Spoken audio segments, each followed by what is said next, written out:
नमस्कार, मैं Uday Shankar, news bioscope में आप सबों का स्वागत है। बिहार में चुनाव को लेकर सियासत अपने चरम पर है और दोनों ही पक्ष एक दूसरे पर वार पलटवार का कोई मौका नहीं छोड़ रहे हैं। लालू परिवार लगातार, लालू यादव हो या तेजस्वी यादव, बीजेपी पर सवाल खड़े कर रहे हैं, तो वहीं दूसरी तरफ बीजेपी भी लगातार उन्हें घेर रही है।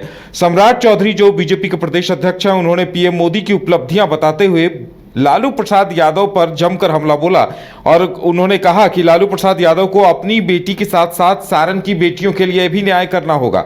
साथ ही इतना ही नहीं, उन्होंने कई ऐसे भी सवाल उठाए और करारा हमला सभी पर बोला है। हमारे साथ हमारे संवाददाता गौतम है। गौतम, देखिए, लालू प्रसाद यादव को लेकर जिस तरह से सम्राट चौधरी ने टिप्पणियां की है उनके परिवार को लेकर, वो मामला तूल पकड़ता नजर आ रहा है। आरोप प्रत्यारोप का दौर तो चल ही रहा है। लगता है इस तरह की टिप्पणियों से और माहौल गर्मा रहा है, चुनावी माहौल।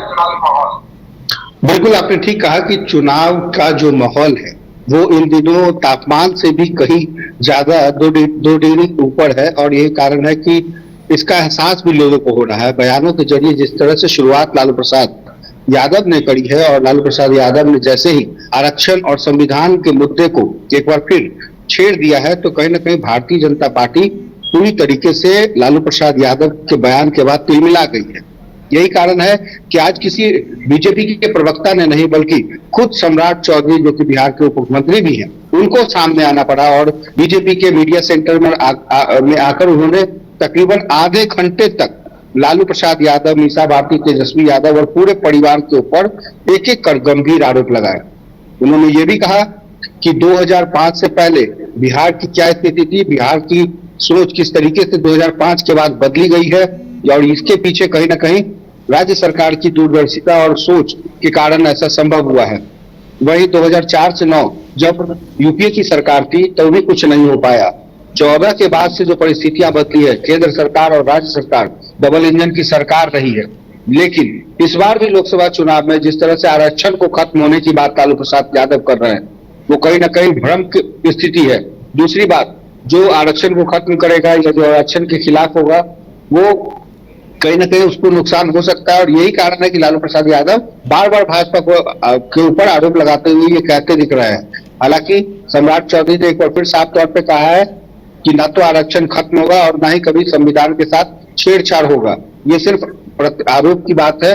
और रही बात विकास की, तो लालू प्रसाद यादव के लिए एकमात्र विकास का उद्देश्य है परिवार का विकास करना, जबकि प्रधानमंत्री नरेंद्र मोदी देश के विकास में तमाम जो 140 करोड़ की जो आबादी है, करोड़ों की जो आबादी है, उस पर उनका एक भरोसा है, विश्वास है और यही कारण है कि इस बार 400 के पार का जो लक्ष्य है वो पूरा किया जाएगा। तो कहीं ना कहीं बिहार की राजनीति में, देश की राजनीति में एक बार फिर से आरक्षण का मुद्दा और संविधान खतरे में होने का हवाला देते हुए अब आरोप प्रत्यारोप का जो दौर है वो शुरू हो गया है और यही सियासी तापमान को बढ़ा रहा है। जी बिल्कुल, और आने वाले दिनों में लगता है कि जिस तरह से सम्राट चौधरी ने टिप्पणियां की है, आरजेडी की तरफ से भी जवाब आएगा। फिर स्वाभाविक है, देखिए उसमें देर नहीं होती है, बल्कि उसका जो रिप्लाई है वो भी तुरंत इंस्टेंटली आता है। और इन दिनों तमाम जो पॉलिटिकल पार्टीज हैं वो उनका अपना एक मीडिया हब है, वहां पर तुरंत इंस्टेंटली जिसको बोलते हैं कि उसका रिप्लाई करना, उसके लिए प्रवक्ता की तैयारी रहती पहले से और इसके लिए पार्टी ने पहले से सब लोगों को एज ए सैनिक के तौर पे इस्तेमाल करना शुरू कर दिया है। जैसे ही भारतीय जनता पार्टी की तरफ से कोई तीर छोड़े जाते हैं, उसका हमला आरजेडी की तरफ से या अन्य दलों की तरफ से तुरंत वीडियो जारी करके किया जा रहा है। तो ऐसे में आरक्षण को लेकर और जिस तरह से संविधान को लेकर के भारतीय जनता पार्टी ने आरोप प्रत्यारोप लगाए हैं और सम्राट चौधरी ने जिस तरीके से गंभीर आरोप लगाए हैं, यही कारण है कि जो आरजेडी के प्रवक्ता है चित्तरंजन गगन, जिससे मेरी शाम में बात भी हुई थी, उन्होंने साफ तौर पे कहा है कि भारतीय जनता पार्टी पर अब कोई भी जनता भरोसा नहीं कर सकती।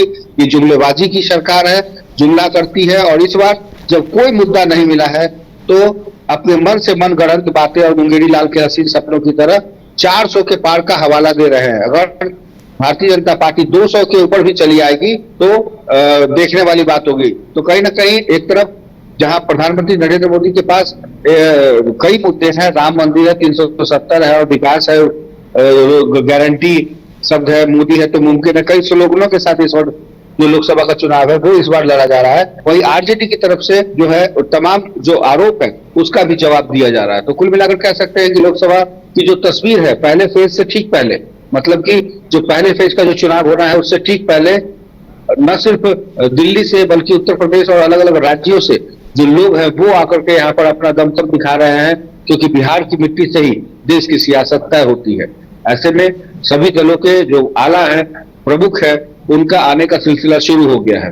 तो कहीं ना कहीं आरक्षण के इस विवादित बयान या कह सकते हैं कि आरक्षण के इस खेल से जिस तरह से लोगों के मन में लगता है कि अगर आरक्षण खत्म हो जाएगा तो तमाम चीजें खत्म हो जाएगी, तो इस बार भी लोकसभा के चुनाव में कहीं ना कहीं आरक्षण और संविधान को लेकर के लोगों के मन में ये बातें रखी जा रही है।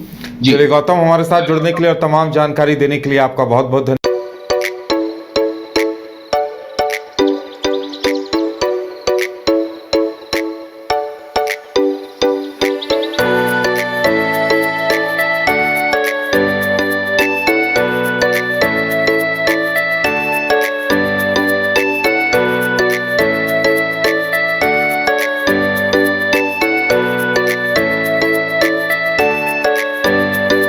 Elite institute. अगर आपके अंदर चाह है तो एलीट आपकी राह है। आईआईटी हो या मेडिकल, आप चाहते हैं अपने आप को उत्कृष्ट दिखाना, आप चाहते हैं खुद को एक आईआईटीएन के रूप में दिखना या मेडिकल के क्षेत्र में आगे बढ़ना, तो एलीट आपके लिए एक बहुत बड़ी ताकत के साथ आपके सामने है। आइए, खुलिए, बढ़िए, पहुंचिए।